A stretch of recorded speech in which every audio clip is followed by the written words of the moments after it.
Para sa bawat Pilipino. Alam ko na buo ang galit ninyo sa akin ngayon. Nauunawaan ko rin kung bakit. Lalo na at malaki ang halagang nakataya. Pero bago kayo humusga, hayaan ninyong ipaliwanag ko ang buong katotohanan.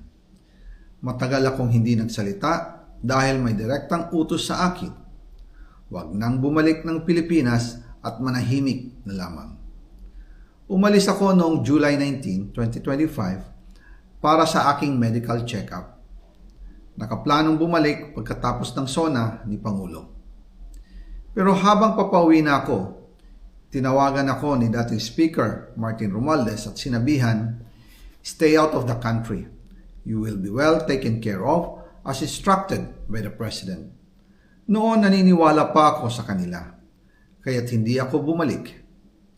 Tumikom ang aking bibig, sumunod ako, pero ang hindi ko alam, ang ibig pala nilang sabihin sa aalagaan ka namin ay gagamitin ako bilang panakipbutas sa kanilang kampanya laban sa korupsyon. Ginawa nila akong poster boy ng kanilang sariling kasinungalingan. Ngayon, hindi na ako mananahimik, ilalabas ko ang lahat ng katotohanan. May resibo, may ebidensya, at may pangalan. Nagsimula ito nung tumawag si Sekmina Pangandaman sa akin nung nag-umpisa ang BICAM process last year, 2024. Ang sabi niya, katatapos lang ng meeting nila ni Pangulo at may instructions na mag-insert o magpasok ng 100 billion worth of projects sa BICAM. At sinabi pa ni Sekmina, you can confirm with Yusek Adrian Bersamin dahil magkasama sila sa meeting ni Pangulong BBM noong araw na yon. Tinawagan ko po agad si Yusek Adrian Bersamin at tinanong ko kung may instruction nga ba ang Pangulo na magpasok ng 100 billion during their meeting. Ang sabi niya ay totoo nga po.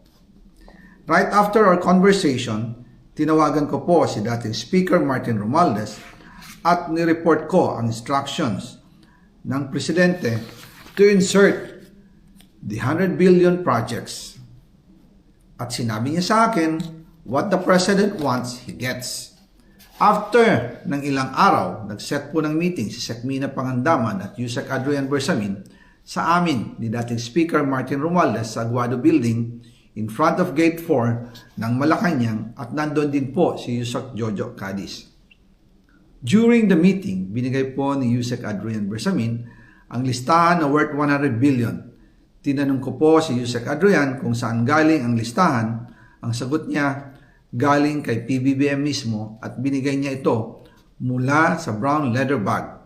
Nung sinabi po ni Yusek Adrian Bersamin yung brown leather bag, naalala ko noong nasa Singapore kami right after the elections of May 2022 sa Hilton Hotel, kami ni dating Speaker Martin and PBBM habang pauwi at pabalik ng Pilipinas, hinabol ng PSG ang brown leather bag at ang sabi ni PBBM, maiwan na lahat, wag lang ang brown leather bag.